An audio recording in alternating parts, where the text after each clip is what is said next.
हरे कृष्णा। हम श्रीमद् भगवद गीता के 11वें अध्याय विराट रूप इसके श्लोक संख्या 23 से लेकर श्लोक संख्या 28 तक आज पढ़ने का प्रयास करेंगे। उससे पूर्व हम श्रीमद् भगवद गीता के महात्म्य से एक श्लोक का श्रवण कर रहे हैं। गीता पुस्तक संयुक्त प्राणम त्यक्त्वा प्रयाति यः स वैकुंठम अवाप्नोति विष्णुना सह मोदते। बहुत सुंदर श्लोक है ये। जो प्राण त्यागते समय श्रीमद् भगवद गीता के पवित्र ग्रंथ का स्पर्श किए रहता है वह वैकुंठ की प्राप्ति करेगा तथा परम भगवान विष्णु की संगति में आनंद पूर्वक निवास करेगा। यहाँ पर ये नहीं बोला जा रहा है कि उस व्यक्ति ने भगवद गीता पढ़ी हो, केवल स्पर्श किया है उसने भगवद गीता का तो उसको वैकुंठ की प्राप्ति होगी। तो इससे यदि आपके आसपास कोई मरणासन्न व्यक्ति हो और आपको पता हो कि अब मरने वाले हैं, तब आप उनकी ये सेवा कर सकते हो कि उनको उनकी छाती पे भगवद गीता रखकर, ताकि उनको भगवद गीता ग्रंथ का स्पर्श प्राप्त हो, जिससे उनको धाम की प्राप्ति हो।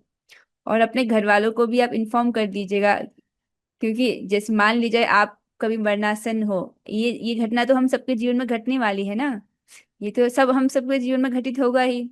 तो अपने घर वालों को पहले ही सूचित कर देना चाहिए कि ये है भगवत गीता, और जब कभी मैं ऐसी स्थिति में हूं तो आप ये सेवा कर दीजिएगा कि मुझे गीता का स्पर्श प्राप्त हो, गीता को मेरी छाती पर रख देना। इस प्रकार से आप अपने घर वालों को एजुकेट कर सकते हो। आइए हम श्लोक की ओर बढ़ेंगे। जिनको माता जी आप गाएगा, बाकी सब भी गाएंगे। मैं यहाँ से चेक करूंगी सब लोग गा रहे हैं कि नहीं गा रहे हैं। ऑल्दो मैं सुन नहीं पा रही, पर किसके होंठ हिल रहे हैं पता चल जाता है। ओके।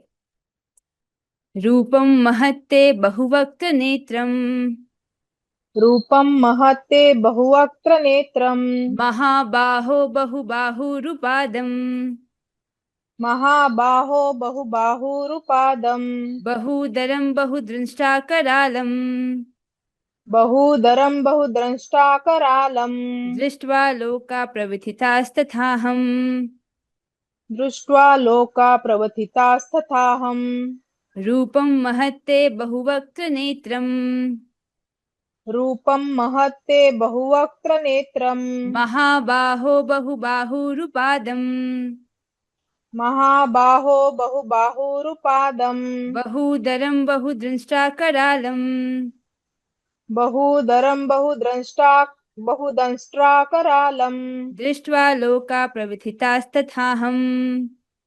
दृष्ट्वा लोकः प्रवथितास्तथाहम् बहुत सुंदर, एक बार आप गाइए।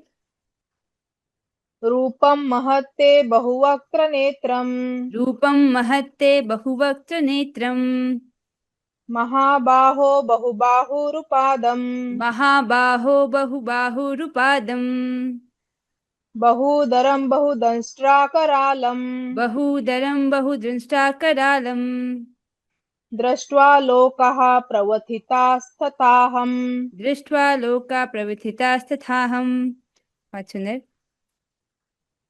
तो इसमें अर्जुन जी स्तुति कर रहे हैं विश्व रूप की। रथ पर बैठे हैं अर्जुन जी, इस प्रकार से हाथ जोड़े हुए हैं, इस चित्र में आप देख सकते हो। इस प्रकार से हाथ जोड़ करके विश्व रूप की स्तुति कर रहे हैं। और क्या कह रहे हैं? हे महाबाहो, आपके इस अनेक मुख, नेत्र, बाहु, जांग, पांव, पेट तथा भयानक दांतों वाले विराट रूप को देखकर देवतागण सहित सभी लोग अत्यंत विचलित हैं, और उन्हीं की तरह मैं भी हूँ। तो भगवान के रूप का वर्णन कर रहे हैं। कैसा है विराट रूप कैसा है भगवान का? जिसमें अनेक मुख हैं, अनेक नेत्र हैं भगवान के, अनेक बाहु हैं, भुजाएं ही भुजाएं हैं, अनेक पैर, अनेक पेट और भयानक विकराल दांतें हैं।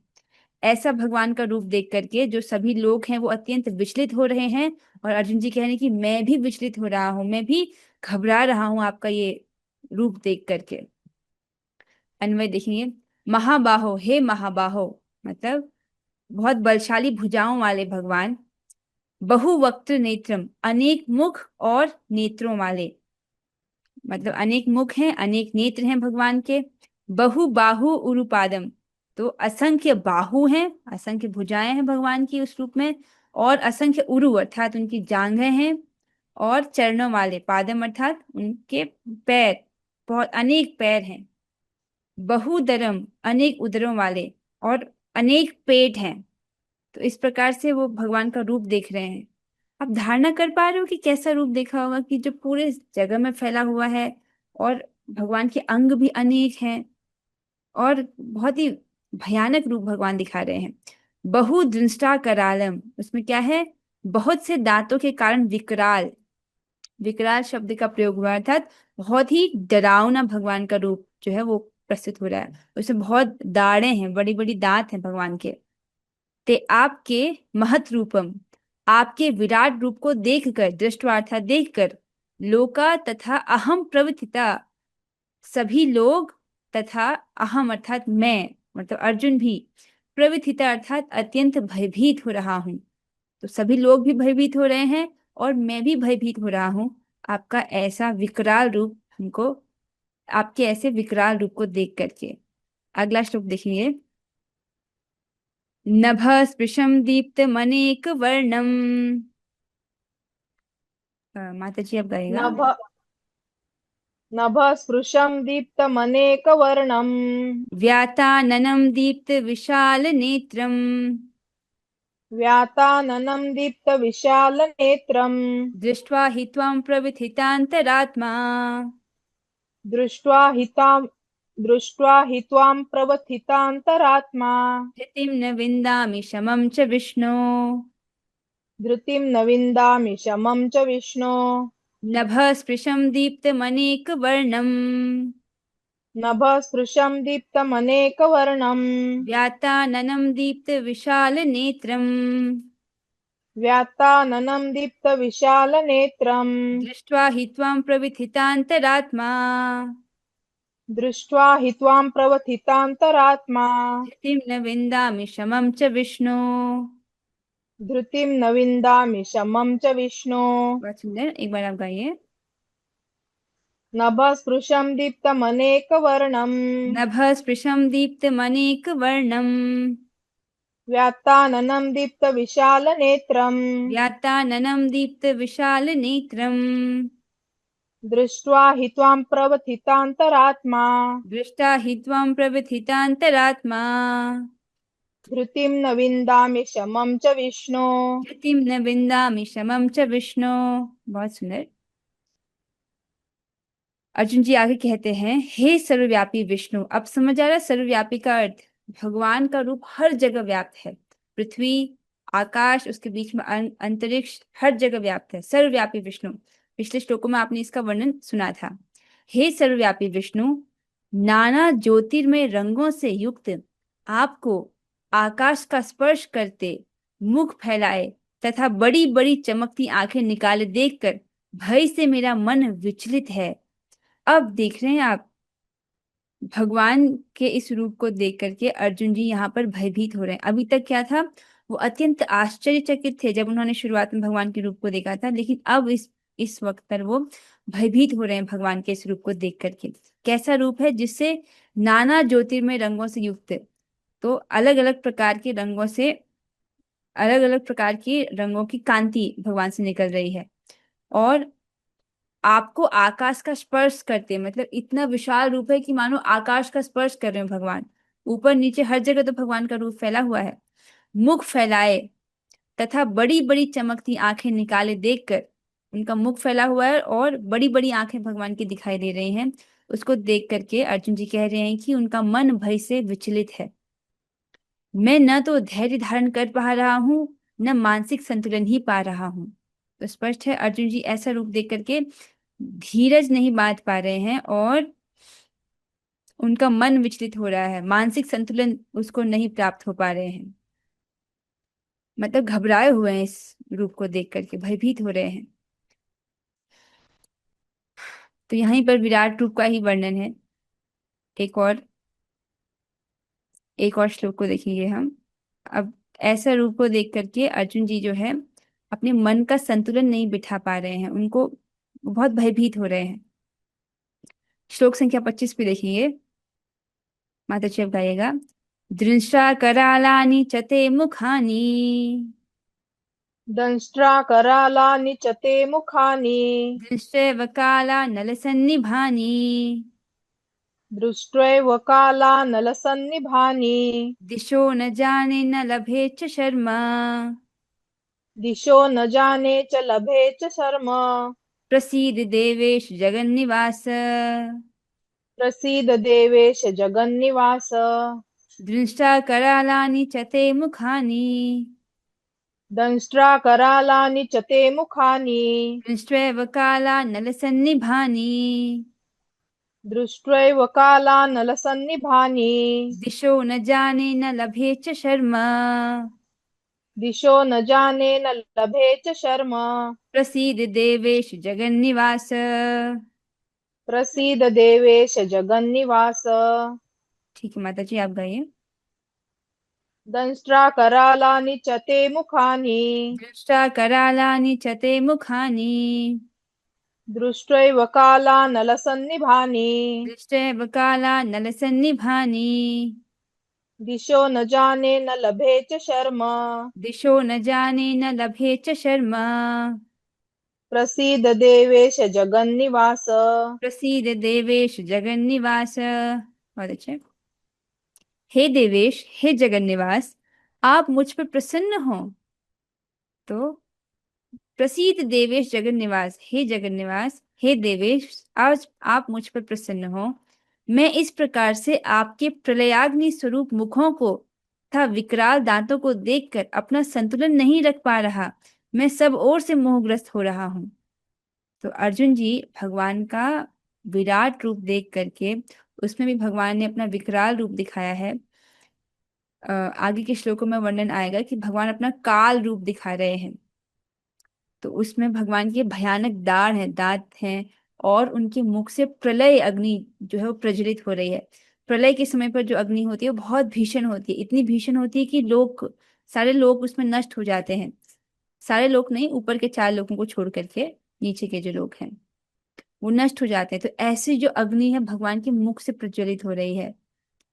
और ऐसा दृश्य देख करके अर्जुन जी जो हैं अपने आप को संभाल नहीं पा रहे हैं, अपना संतुलन नहीं रख पा रहे हैं, भयभीत हो रहे हैं और कह रहे हैं कि मैं हर प्रकार से, मैं सब ओर से मोहग्रस्त हो रहा हूँ। इसलिए उनको कह रहे हैं, हे जगत निवास, हे जगत के आश्रय, आप मुझ पे प्रसन्न हो। इस प्रकार से उनसे प्रार्थना कर रहे हैं। यहाँ चित्र में भी आप देख सकते हैं, हाथ जोड़ करके।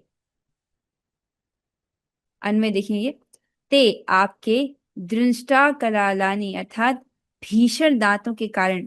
तो यहाँ पर चित्र में दिख रहा है कहीं पर किसी में भगवान के दाढ़ हो।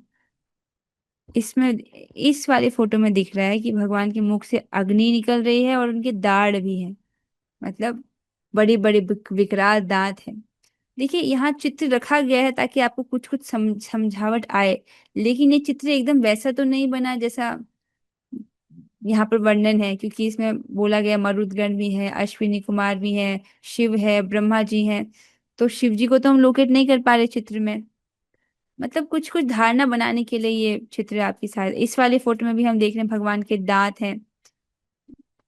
जो रूप अर्जुन जी वर्णन कर रहे हैं वो अत्यंत भयानक है। कैसे हैं उसमें भगवान के दांत हैं, भीषण दांत है, दृष्टा करालानी, विकराल दांत, काला नलसन निभानी, और प्रलयकालीन अग्नि के समान मुखानी, मुख समूह, दृष्टवा एवं देखकर ही। तो प्रलय के काल में भी एक प्रचंड अग्नि प्रज्वलित होती है, वैसी अग्नि भगवान के मुख से निकल रही है। मुख समूह, उनको देखकर ही अहम अर्थात मैं दिशा न जानी, दिशाओं का निर्णय नहीं कर पाता हूँ। तो अब समझ रहे हैं दिशा, दिशा का निर्णय कब हो पाता है हमको, जब हमको दिख रहा है सूर्य निकल रहा है कहीं से तो उसको हम कहते हैं कि पूर्व दिशा है। फिर अंदाजे से पश्चिम, उत्तर, दक्षिण, किसी चीज को हेतु बना के हम दिशा निर्धारण करते हैं कि नहीं करते हैं। या ध्रुव तारे को देखकर भी व्यक्ति अनुमान लगाता है कि दिशा किस प्रकार से हो। लेकिन इस वक्त स्थिति ऐसी है कि हर जगह तो भगवान का रूप फैला है, आगे पीछे ऊपर नीचे अंतरिक्ष में, पृथ्वी में, हर जगह। तो दिशाओं का ज्ञान किस प्रकार से हो सकता है। तो यही कह रहे हैं अर्जुन जी की दिशाओं का निर्णय मैं नहीं कर पा रहा हूँ, और शर्म च, और सुख भी न लभे, सुख भी नहीं प्राप्त करता हूँ। तो ये भी स्पष्ट है कि अर्जुन जी को ऐसा रूप देख करके सुख नहीं हो रहा था। वास्तव में इस रूप को कटुरस बोला गया है। भगवान के भक्त भगवान के माधुर्य का आस्वादन करते हैं, लेकिन अभी अर्जुन जी जो आस्वादन कर रहे हैं कटुरस है। देवेश, हे देवेश, अर्थात देवों के ईश। जगन निवास, हे जगन निवास, जगत के आश्रय। त्वम, आप, प्रसीद, प्रसन्न हो, इस प्रकार से कह रहे हैं, प्रसीद प्रसीद, हे जगन निवास आप मुझ पर प्रसन्न हो जाइए, इस प्रकार से वे कह रहे हैं। आगे के श्लोक को देखेंगे, श्लोक संख्या 26 और 27। अमी च त्वां धृतराष्ट्रस्य पुत्राः अमी च त्वां धृतराष्ट्रस्य पुत्राः सर्वे स सर्वे सहैवावनिपालसङ्घैः सर्वे सहैवावनिपालसङ्घे भीष्मो द्रोणासूतपुत्रस्तथासौ भीष्मो द्रोणः सूतपुत्रस्तथासौ सहास्मदीयैरपि योधमुख्यैः सहास्मदीयैरपि योधमुख्यैः वक्त्राणि ते त्वरमाणा विशन्ति वक्त्राणि ते त्वरमाणा विशन्ति दंष्ट्राकरालानि भयानकानि दंष्ट्राकरालानि भयानकानि केचिद्विलग्ना दशनान्तरेषु केचिद्विलग्ना दशनान्तरेषु सन्दृश्यते चूर्णितैरुत्तमाङ्गैः। सन्दृश्यन्ते चूर्णितैरुत्तमाङ्गैः। आगच्छ। अमी च त्वां धृतराष्ट्रस्य पुत्राः अमी च त्वां धृतराष्ट्रस्य पुत्राः सर्वे सहैवावनिपालसङ्घैः सर्वे सहैवावनिपालसङ्घैः भीष्मो द्रोणसूतपुत्रस्तथासौ भीष्मो द्रोणसूतपुत्रस्तथासौ सहास्मदीयैरपि योधमुख्यैः सहास्मदीयैरपि योधमुख्यैः वक्त्राणि ते त्वरमाणा विशन्ति वक्त्राणि ते त्वरमाणा विशन्ति दंष्ट्राकरालानि भयानकानि दंष्ट्राकरालानि भयानकानि केचिद्विलग्ना दशनान्तरेषु केचिद्विलग्ना दशनान्तरेषु सन्दृश्यन्ते चूर्णितैरुत्तमाङ्गैः। सन्दृश्यन्ते चूर्णितैरुत्तमाङ्गैः। बहुत अच्छे, अब आप एक बार गाइएगा। अमी च त्वां धृतराष्ट्रस्य पुत्रः अमी च त्वां धृतराष्ट्रस्य पुत्राः सर्वे सहैवावनिपालसङ्घे सर्वे सहैवावनिपालसङ्घैः भीष्मो द्रोणः सूतपुत्रस्तथासौ भीष्मो द्रोणासूतपुत्रस्तथासौ सहास्मदीयैरपि योधमुख्यैः सहास्मदीयैरपि योधमुख्यैः वक्त्राणि ते त्वरमाणा विशन्ति वक्त्राणि ते त्वरमाणा विशन्ति दंष्ट्राकरालानि भयानकानि दंष्ट्राकरालानि भयानकानि केचिद्विलग्ना दशनान्तरेषु केचिद्विलग्ना दशनान्तरेषु सदृश्यन्ते रूपमाङ्गैः। सन्दृशन्ते चूर्णितैरुत्तमाङ्गैः। बहुत सुंदर। अब यहाँ पर अर्जुन जी भविष्य देख रहे हैं विराट रूप में। भगवान ने कहा था अर्जुन जी से, हे अर्जुन, अब तुम जो देखना चाहते हो मेरे विश्व रूप में देखो। और आपने उस श्लोक में ये भी पढ़ा था, भगवान कहते हैं अगर तुम भविष्य देखना चाहते हो तो उसको भी तुम देखो, है ना। अब आप समझिए, युद्ध होने वाला है, तब अर्जुन जी जानना चाहेंगे ना कि इस युद्ध का परिणाम क्या होगा, कौन जीतेगा कौन हारेगा, कौन कौन योद्धा जीवित बचे रहेंगे, कौन मारे जाएंगे। ये तो भविष्य ही हुआ ना, क्योंकि अभी युद्ध हुआ नहीं है। तो अब अर्जुन जी उसी विराट रूप में भविष्य को भी देख रहे हैं। क्या देख रहे हैं उसका वर्णन यहाँ पर है। अभी तक आपने सुना कि अर्जुन जी विराट रूप किस प्रकार का, विराट रूप कैसा है उसका वर्णन कर रहे थे। अब वो भविष्य देख रहे हैं विराट रूप में। क्या कहते हैं, धृतराष्ट्र के सारे पुत्र अपने समस्त सहायक राजाओं सहित तथा भीष्म, द्रोण, कर्ण एवं हमारे प्रमुख योद्धा भी आपके विकराल मुख में प्रवेश कर रहे हैं। उनमें से कुछ के शिरों को तो मैं आपके दांतों के बीच चूर्णित हुआ देख रहा हूं। यहाँ पे शब्द आया था संदृश्यते चूर्णित, उत्तमांगे, उनको मैं आपके दांतों के नीचे चूर्णित होते हुए, चूर चूर होते हुए जो है देख रहा हूं। बड़ा भयानक दृश्य होगा। तो पहली बात, इसको समझने से पहले देखिए जितने भी लोग कुरुक्षेत्र के युद्ध में वीरगति को प्राप्त हुए, युद्ध में जो मारे गए, उन सबको भगवान अपना धाम देते हैं। अब समझ रहे, हतारी गतारी प्रदायकम, तो जितने भी लोगों का शरीर छूटता है युद्ध में, उन सबका कल्याण करते हैं भगवान। उनका मनुष्य देह छूटता है, लेकिन भगवान उनको अपना धाम प्रदान करते हैं, ऐसी व्यवस्था करते हैं। तो अच्छा ही हुआ कि नहीं हुआ, उनका भवबंधन छूट गया और उनको भगवान की धाम की प्राप्ति हुई। अब यहाँ पर क्या वर्णन है कि धृतराष्ट्र के सारे पुत्र अर्थात 100 के 100 कौरव, समस्त सहायक राजाओं से, जो जो राजा कौरवों के पक्ष में थे, वो सब राजा जो हैं वो भी अ, विराट रूप के दांतों के नीचे देख पा रहे हैं अर्जुन जी। और यहाँ तक कि भीष्म पितामह जो कि इतने बड़े योद्धा हैं, द्रोणाचार्य जी, कर्ण, और यहाँ तक कि अर्जुन जी कह रहे हैं हमारे प्रमुख योद्धा भी, जो कौरव पक्ष के हैं वो तो मारे जा रहे हैं, लेकिन जो पांडव पक्ष के योद्धा हैं वो भी भगवान के विकराल मुख में प्रवेश कर रहे हैं। तो यहाँ पर स्पष्ट है कि भगवान अपना काल रूप दिखा रहे हैं कि कैसे काल रूप जो है सबको ग्रस रहा है। ठीक है। अब यहाँ पर अर्जुन जी कहते हैं उनमें से कुछ के शिरों को तो मैं आपके दांतों के बीच चूर्णित हुआ देख रहा हूं। तो बड़ा ही भयानक दृश्य रहा होगा कि भगवान अपने विकराल से दांतों में, विकराल से दानों में ऐसे योद्धाओं के सिर को चूर चूर कर रहे हैं। एक बार में देखेंगे, अमी अर्थात ये सभी, धृतराष्ट्र से पुत्र अर्थात धृतराष्ट्र के पुत्रगण, सर्वे अवनिपाल संगे सह, मतलब समस्त राजाओं के साथ ही, तथा भीष्म द्रोण, तथा भीष्म और द्रोण, तो धृतराष्ट्र, धृतराष्ट्र के पुत्रगण वो सभी विराट रूप के द्वारा ग्रास किए जा रहे हैं। बाकी सारे राजा भी जो उनके पक्ष में थे, यहाँ तक कि भीष्म और द्रोण भी, और सूतपुत्र अर्थात कर्ण, अस्मदीय अर्थात हमारे पक्ष के योद्ध मुख्य, हमारे पक्ष के जो प्रधान प्रधान योद्धा हैं वह भी उनके सहित, सह अपि अर्थात सहित ही, त्वाम वरमाणा आपकी ओर वेग से धावित होकर, ते आपके दृष्टा करालानी भीषण दांतों के कारण विकराल, तो भगवान के भीषण दांतों के, भीषण जो दांत हैं उसमें वो चूर्णित हो रहे हैं। भयानकानी अर्थात भयंकर वक्त्राणी, और भगवान का मुख कैसा है, बहुत ही डरावना है, भयानक है। मुख गुहाओं में, एक ही मुख से थोड़ी खा रहे हैं भगवान, ऐसा तो नहीं सोचे कि एक बड़ा सा मुख है और भगवान उससे सबको ग्रस्त रहे, नहीं।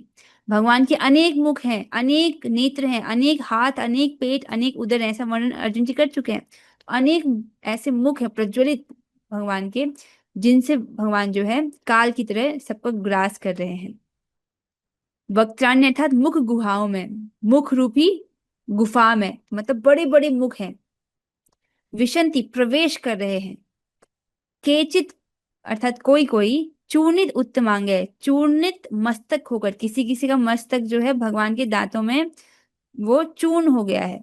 दशनांतरेशु अर्थात दांतों के मध्य भाग में विलग्ना संलग्न होकर, संदृश्यते भली भांति दिख रहे हैं। तो किसी किसी का तो सर जो है वो चूर्णित होते हुए दोनों भगवान के दांतों के बीच में चूर्णित होते हुए दिखाई दे रहा है। ऐसा अत्यंत विभत्स जो दृश्य है, इसको अर्जुन जी देख रहे हैं।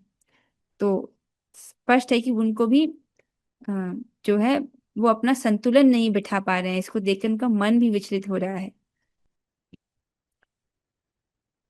तात्पर्य भी है श्लोक पर, प्रभुपाद जी कहते हैं, अनुवाद और तात्पर्य कृष्ण कृपा मूर्ति श्री श्रीमद एसी भक्ति वेदांत स्वामी श्री प्रभुपाद द्वारा। प्रभुपाद जी कहते हैं, एक पिछले श्लोक में भगवान ने अर्जुन को वचन दिया था कि यदि वह कुछ देखने का इच्छुक हो तो वे उसे दिखा सकते हैं। आपको स्मरण होगा, भगवान कहते हैं पश्य पश्य, तुम देखो मेरे ही शरीर में अश्विनी कुमारों को देखो, देवताओं को देखो, मरुदगणों को देखो, तुम यहाँ तक कि भूत और भविष्य को भी देखो। इस प्रकार से भगवान कहते हैं शुरुआत में पश्य पश्य, उसके बाद अर्जुन जी को दिव्य दृष्टि देते हैं। तो अब अर्जुन देख रहा है कि विपक्ष के नेता, अर्थात विपक्ष के नेता मतलब जो कौरवों की जो सेना में है, अर्थात भीष्म, द्रोण, कर्ण, धृतराष्ट्र के सारे पुत्र वो सभी, तथा उनके सैनिक और अर्जुन के भी सैनिक विनष्ट हो रहे हैं। अच्छा, कौरवों के सैनिक विनष्ट हो रहे हैं, ये तो अच्छा है, हमारे मतलब पांडवों के पक्ष के भी विनष्ट हो रहे हैं, ये भी हो रहा है। देखिए युद्ध हो रहा है, तो युद्ध हो रहा है तो दोनों पक्षों की सेना जो है वो मारी जाएगी।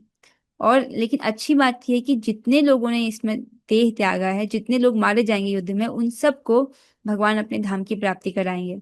हतारी कतारी पदायकम, इसको पितामह भीष्म जो है अपनी भीष्म स्तुति में वर्णन करते हैं कि जितने भी वो जो कौरवों और पांडवों के बीच में युद्ध हुआ था, उसमें जिसको भी जो युद्ध में मारे गए उन सबको जो है सदगति प्राप्त होती है, भगवान के धाम की प्राप्ति होती है। यह इसका संकेत है कि कुरुक्षेत्र में एकत्र समस्त व्यक्तियों की मृत्यु के बाद अर्जुन विजयी होगा। तो अर्जुन जी ये देख पा रहे हैं कि वो विजयी रहेंगे। अपने विपक्ष को उन्होंने हारते हुए देखा, विपक्ष के बड़े बड़े योद्धाओं को भगवान के मुख में काल रूप में प्रवेश करते हुए देखा, अपने योद्धाओं को भी प्रवेश करते हुए देखा, लेकिन ये वो देख पा रहे हैं कि विजय किसकी होगी, अर्जुन की विजय होगी, अर्थात पांडवों की विजय होगी, इसको वो देख पा रहे हैं। यहाँ यह भी उल्लेख है कि भीष्म भी, जिन्हें अजेय माना जाता है, ध्वस्त हो जाएंगे। भीष्म पितामह जैसे योद्धा जो परशुराम जी के साथ युद्ध कर रहे थे, परशुराम जी के साथ जो युद्ध करते, परशुराम जी भगवान के अवतार हैं, और उस परशुराम जी और भीष्म के बीच में कोई द्वंद्व युद्ध होता है तो बहुत दिनों तक चलता है, और फिर लास्ट में जो है देवता लोग इनके बीच में सुलह कराते हैं और फिर युद्ध नहीं होता, मतलब उसमें कुछ डिसाइड नहीं हो पाता कि कौन जीत रहा है, तो ऐसा युद्ध होता है। उनको अजेय माना जाता है, अर्थात किसी के द्वारा वो जीते नहीं जा सकते। ऐसे जो भीष्म हैं वो भी ध्वस्त हो जाएंगे, इसको वो देख रहे हैं भगवान के रूप में। वही गति कर्ण की होनी है, और न केवल विपक्ष भीष्म जैसे महान योद्धा विनष्ट हो जाएंगे, अपितु अर्जुन के पक्ष वाले कुछ महान योद्धा भी नष्ट होंगे। ये भी अर्जुन देख पा रहे हैं, अपने पक्ष के जो महान योद्धा हैं उनको भी अर्जुन जी नष्ट होते हुए देख रहे हैं। एक मेरे मन में प्रश्न आ रहा है कि क्या उन्होंने अपने पुत्र अभिमन्यु को भी नष्ट होते हुए देखा होगा? हो सकता है या नहीं हो सकता है। यहाँ पर तो वर्णन आ रहा है कि वो देख रहे हैं अपने पक्ष के योद्धाओं को भी भगवान के मुख में प्रवेश करते हुए। अगले श्लोक की ओर बढ़ेंगे। ये आखिरी श्लोक हम ले रहे हैं आज, माता जी अब गाएगा। यथा नदीनां बहवो अम्बुवेगाः यथा नदीनां बहवोऽम्बुवेगाः समुद्रमेवाभिमुखा द्रवन्ति समुद्रमेवाभिमुखा द्रवन्ति तथा तवामि नरलोकवीरा तथा तवामि नरलोकवीरा विशन्ति वक्त्राण्यभिविज्ज्वलन्ति विशन्ति वक्राण्यभिविज्वलन्ति यथा नदीनां बहवो अम्बुवेगाः यथा नदीनां बहवोऽम्बुवेगाः समुद्रमेवाभिमुखा द्रवन्ति समुद्रमेवाभिमुखा द्रवन्ति तथा तवामि नरलोकवीरा तथा तवामि नरलोकवीरा विशन्ति वक्त्राण्यभिविज्ज्वलन्ति। विशन्ति वक्त्राण्यभिविज्वलन्ति बहुत अच्छे, एक बार आप गाइएगा माता जी। यथा नदीनां बहवोऽम्बुवेगाः यथा नदीनां बहवो अम्बुवेगाः समुद्रमेव समुद्रमेवाभिमुखा द्रवन्ति समुद्रमेवाभिमुखा द्रवन्ति तथा तवामि नरलोकवीरा तथा तवामि नरलोकवीरा विशन्ति वक्त्राण्यभिविज्वलानि विशन्ति विविज्वलन्ति वक्त्राण्यभिविज्वलन्ति। बहुत अच्छा है। यहाँ पर अर्जुन जी उपमा दे रहे हैं कि किस प्रकार से जो योद्धा है आपके मुख में प्रवेश कर रहे हैं, इसके लिए वो दो उपमा देते हैं। इस श्लोक में हम एक उपमा पढ़ेंगे और एक उपमा अगले श्लोक में पढ़ेंगे। तो यहाँ पर कौन सी उपमा दे रहे हैं, कौन सा उदाहरण दे रहे हैं? वे कहते हैं जिस प्रकार नदियों की अनेक तरंगे समुद्र में प्रवेश करती हैं, तो नदियां हैं, वो सब नदियां आकर के समुद्र में मिलती हैं, तो जैसे नदियां उसके समुद्र में प्रवेश करती हैं, उसी प्रकार ये समस्त महान योद्धा भी आपके प्रज्वलित मुखों में प्रवेश कर रहे हैं। तो नदियां जिस प्रकार से स्वतः ही उनका बहाव होता है नीचे की ओर बहना और वो समुद्र में जा मिलती हैं, उसी प्रकार से ये सभी जो योद्धा है, महान महान योद्धा है, वो भी आपके प्रज्वलित मुख में प्रवेश कर रहे हैं। और अगले श्लोक में वो अर्जुन जी ये उदाहरण देंगे, जैसे कि जो पतंगे होते हैं वो अग्नि की ओर आकर्षित होते हैं और अग्नि में ही प्रवेश कर जाते हैं, वो वाला उदाहरण वो अगले श्लोक में देते हैं। अन्वय देखेंगे। यथा जिस प्रकार नदी नाम अर्थात नदियों के, बहव अम्बुवेगा बहु जल प्रवाह, उनकी बहुत नदियों की बहुत सारी धाराएं होती हैं, वो सब धाराएं अभिमुखा अर्थात समुद्र की ओर अभिमुख होकर समुद्र में व द्रवंती समुद्र में ही प्रवेश करते हैं। तथा उसी प्रकार अमी नरलोक वीरा, ये समस्त नरवीर, नरवीर समझ रहे हो, मनुष्य के रूप में जो ये वीर हैं, तब आपके अभिता ज्वलंती वक्त्राणि विशंति, सर्वत्र प्रज्वलित मुखों में प्रवेश कर रहे हैं। स्पष्ट है, जैसे नदियां समुद्र में प्रवेश करती हैं उसी प्रकार से ये जो नरवीर हैं आपके प्रज्वलित मुखों में प्रवेश कर रहे हैं। यथा नदीनाम बहवो अम्बु वेगा, जिस प्रकार से नदियां और उनके बहवो अर्थात उन्हें उनकी जो अनेक धाराएं हैं, अम्बु वेगा अर्थात जल की तरंगे, समुद्र मेवाभिमुखा द्रवंती समुद्र की ओर अभिमुख होकर के द्रवंती अर्थात दौड़ती हैं। तथा तवामी नरलोक वीरा, उसी प्रकार से ये जो नरलोक वीर हैं अर्थात ये जो मानव समाज के जो वीर हैं, ये विशंति अर्थात प्रवेश कर रहे हैं कहाँ पर, वक्त्राणि भी वक्त्राणि भी वक्त्राणि भी ज्वलंती, आपके जो अभी विज्वलंती अर्थात प्रज्वलित मुखों में ये वक्त्राणि अर्थात मुखों में ये प्रवेश कर रहे हैं, विशंति अर्थात प्रवेश कर रहे हैं। इसके साथ जो है आज की गीता चर्चा श्लोक की चर्चा तो यहाँ पर पूरी होती है। एक आपने पॉइंट नोटिस किया कि यहाँ पर अर्जुन जी जो है भविष्य को देख पा रहे हैं, है ना, अर्जुन जी भविष्य देख रहे हैं कि किस प्रकार से युद्ध का क्या परिणाम होगा। तो यहाँ पर चित्र में गौर निताय का फोटो रखा गया है। ये किस लिए रखा गया है, क्योंकि महाप्रभु ने, चैतन्य महाप्रभु ने ये घोषणा की है कि पृथ्वी के हर नगर और हर ग्राम में मेरे नाम का प्रचार होगा। तो एक भविष्यवाणी है कि नहीं, तो भगवान ने ये भविष्यवाणी कह दी है और उसी भविष्यवाणी के अंतर्गत आप भी हैं कि नहीं।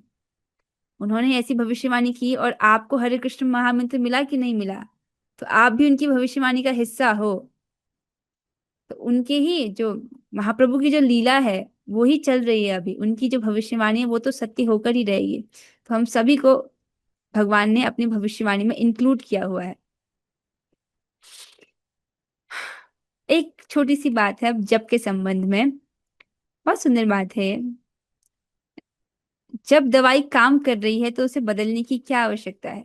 अगर किसी को असाध्य रोग हो गया है और उसको दवाई भी पता चल गई है और वो दवाई बहुत अच्छी है कि काम करती है, उसने कईयों को ठीक किया है, तब दवाई को बदलने की कोई आवश्यकता है, कोई आवश्यकता नहीं है।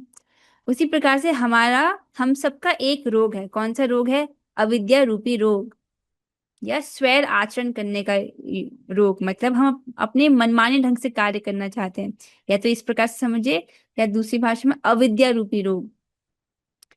तो इस रोग की सबसे अच्छी दवाई क्या है, हरे कृष्ण महामंत्र। और ये काम करता है, जिसने बड़े बड़े पापियों का उद्धार कर दिया है तो हमारा भी कर ही लेगा। इसको महाप्रभु की लीला में समझ रहे थे, आज ही इसको समझाया जा रहा था क्लास में, श्रीमद् भागवतम की क्लास में समझा रहे थे कि जो जघाई मधाई है उनसे अधिक पापी तो हम है नहीं, क्योंकि जघाई मधाई शास्त्र पढ़ते थे लेकिन पाप करने के लिए।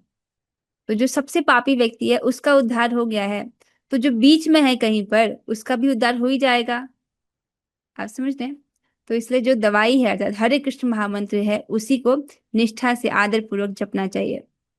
इसके साथ हम आज हुई चर्चा को यहाँ पर विश्राम दे रहे हैं। हरे कृष्णा कृष्ण कृष्णा हरे हरे, हरे राम राम राम हरे राम हरे, राम हरे हरे, हरे कृष्णा कृष्ण कृष्णा हरे हरे, हरे राम हरे राम राम राम राम राम हरे हरे, हरे हरे कृष्णा कृष्णा कृष्णा कृष्णा हरे हरे, राम राम राम राम हरे हरे। श्रीमद् भगवद गीता की जय। जय। जगत गुरु श्रील प्रभुपाद की जय। जय। रामाचार्य श्री हरिदास ठाकुर की जय। जय। धाम वृंदावन की जय। जय। और डिवोटीज, हरे कृष्णा। कृष्ण माता की जय।